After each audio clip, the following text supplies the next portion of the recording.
This is also known as hand tool pattern baldness.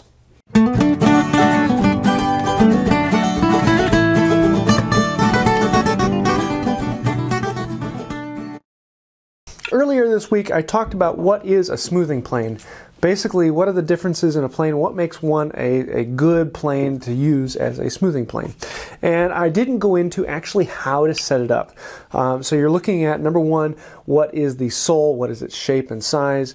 Number two, how big is the mouth opening? Number three, how sharp is the blade? And number four, the chip breaker. How close is it to the edge? And once you figure out how to set up those things, you get a nice smoothing plane. But I need to go into actually showing you how to do that. So let me start with the iron. How do you sharpen it? And what are some of the things I do slightly different on this that I don't do on other planes? So let's go ahead and take a look at that. The one key difference with sharpening a smoothing plane than most others is that rather than just keeping it flat on the surface and getting a nice straight edge all the way across, I like to put a little wing on either corner so that the corner doesn't leave a track in the wood. And so to do that, I actually just kind of put a little bit more pressure on this side, tip it up a little bit, and I'll do 5 or 6 strokes here. And then I'll tip it up and do the same thing on this side. And all that does is wear that corner down a little bit more so that the corner doesn't drag into it. And I'll do that on each of my stones, my medium and fine, as well as the strop. And so usually I'm never touching the coarse again once I've set this up a few times. And often if I just need to redo the edge, I'm just doing it on the strop. But in this case I had a slight nick, so I'm taking it to the medium and then the fine, and I'll finish up with the strop here in a moment. Then my final test is actually cleaning the hair off, and I'll just take a small pass and I'll just make sure that it hits every single hair that it touches that is trimmed off. And so all of my hair can be removed with one pass, and I know then it is nice and sharp. This is also known as hand tool pattern baldness. So now that I know that the blade is perfectly sharp, I need to put on the chip breaker. And so I put it on at 90 degrees and I slide it back away, and I don't ever want the tip of the chip breaker to touch the tip of the iron.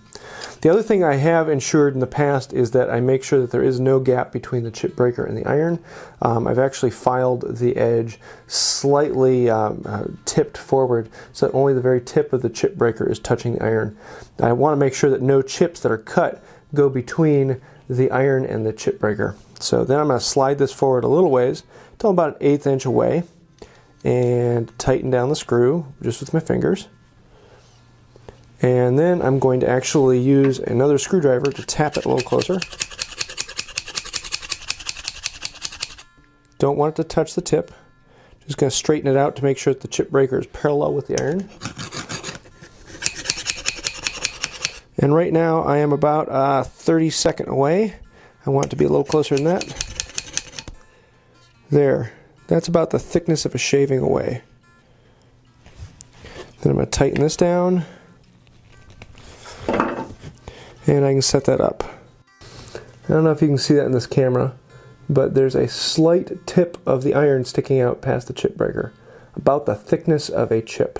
A single shaving. So now I know that my iron is sharp, my chip breaker is close. The next thing I want to do is make sure that the mouth is as closed as possible.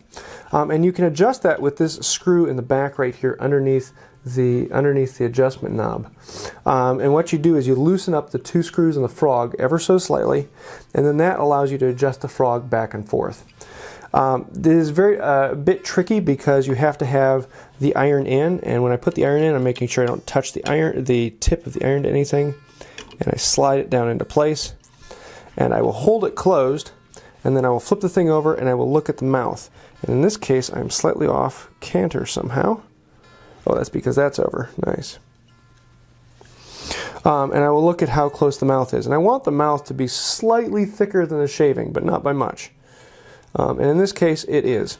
If it isn't, it's a whole process of loosening the screws, sliding that forward, testing it a little bit, putting it back in there, seeing if it's right, loosening up the screws, sliding it another time, putting it back in there, checking that it's right. And so you're going back and forth between the 2 screws on the frog and the adjuster back here underneath the lever. Sorry, you can't see that there.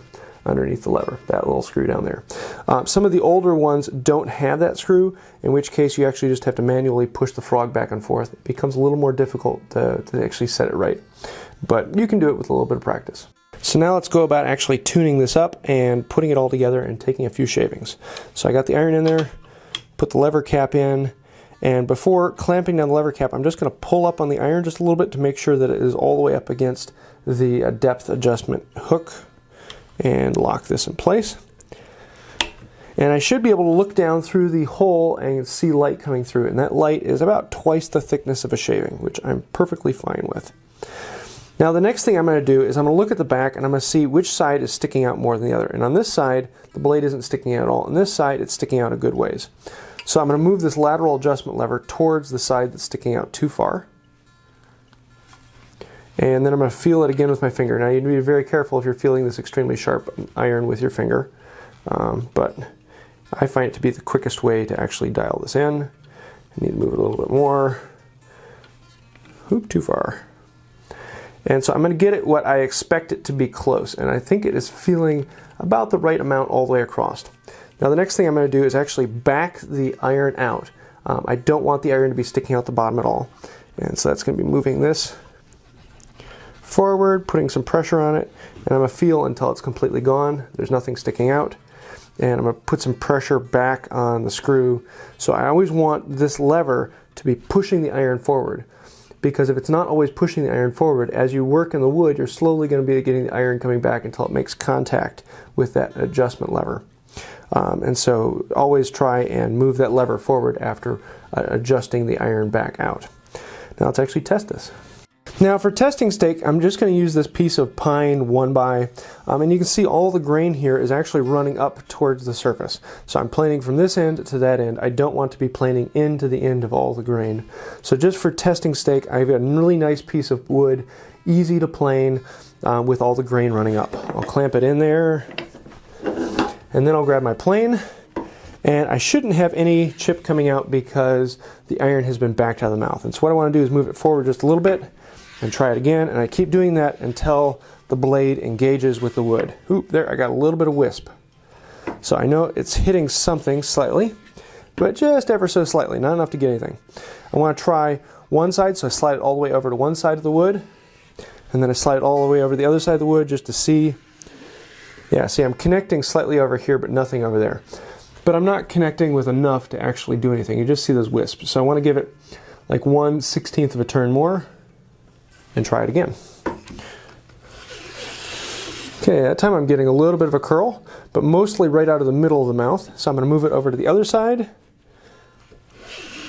And I'm getting a fairly heavy curl on that side of the mouth. And so you can actually see that because I'm getting a heavier curl on this side of the mouth and that side of the mouth, I need to move the lever cap over just a hair. That's really just going to be a little bit of pressure, hardly even moving it. And then test it again. Still a little low there. Still a little high there, so I need a little more pressure. Try it again. Ooh, that looks nice. And that looks nice. So those two shavings are about the same. So no matter where I go, I should get this nice clean chip. Now I can try and make it a little bit thinner by moving the blade in a hair more, backing it up to make sure that it's tight against the lever, getting nothing. Ooh, there we go, there's a hair of a wisp.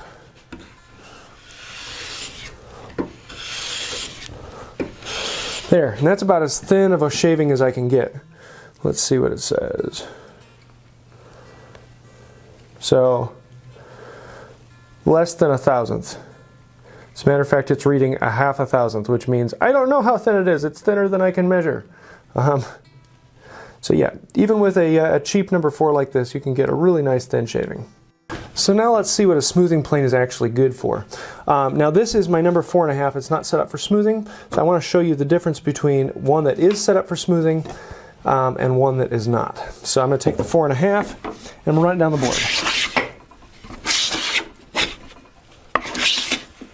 And this is pine. It's very simple and should be very, very easy to do.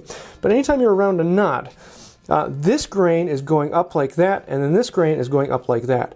So as I'm planing on this side of the knot, I'm getting a really nice cut. But as I get to this side of the knot, then I'm going into the grain, and that gives me all sorts of problems. And on this one, there's a knot here, there's a knot here, there's a knot here, another one off the camera over here. And so if I ran a plane all the way along this, I would get tear out on every other side of a knot. So let's fix that. Now, just one thing about tear out is that it is usually the actual chips that are getting torn out are usually never larger than the opening in the mouth of your plane. And so that's why you want to make it as small as possible. You want to make that mouth very, very little. And so in here you can actually see the chips are just about the same size as the opening in the plane. Now I'm going to grab this plane, the one we just set up a moment ago, and I'm going to do the exact same things. I'm going to start back here. And because I'm taking such a small wisp off, I have to take a few passes because I'm really only taking the high points that the other one left. And I'm feeling there's a high point on this knot. And so every pass, it's just taking this light stuff that just, it has no density to it. But then I can come over to this spot that had those tear outs, and I can start to see the tear out is disappearing. And just with a few passes like that, this is just like buttery, buttery smooth, and there is absolutely no tear out on here. Just do a little bit more right here.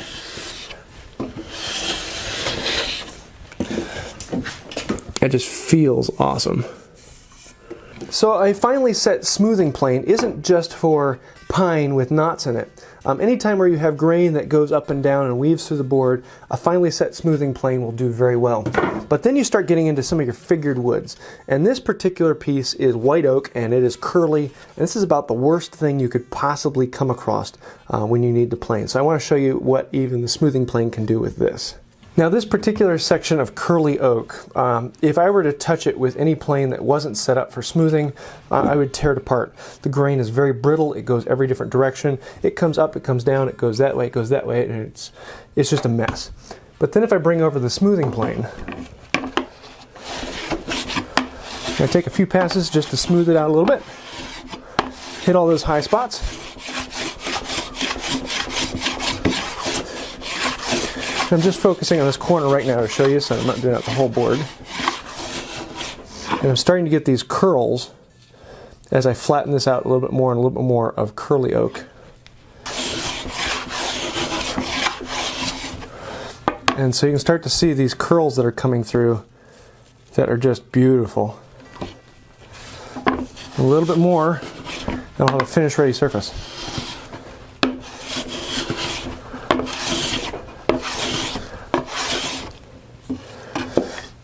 So there you go. There is a very, very brittle curl.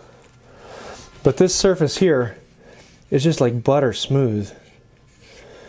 And that's finish ready. If I wanted to, I could probably hit it with like a 600 grit, but man, that's beautiful. So yeah, that is what this smoothing plane can do. Once you learn how to set up a smoothing plane and dial it in and get a nice fine shaving, it just amazes you what you can do with them in the end, and the amount of fun you can have getting a very, very fine shaving, even through difficult wood like this curly white oak. It can be a very, very fun and rewarding plane to have on hand. A bit of warning though, if it is your first time dialing in a plane, don't expect it to work perfectly the first time. It'll take a little bit of work and tuning things up and learning how it goes, and the more you do it, the more you're going to be able to get it more and more accurate, and it's going to be performing more the way you expect it to.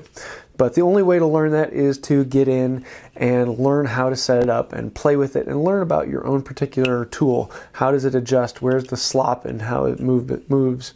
And once you learn that, you're gonna have a lot of fun. So I hope you liked this video. It was a good one to put together. If you did like it, please hit like and think about subscribing. I want to say a huge, huge thank you to the patrons on Patreon.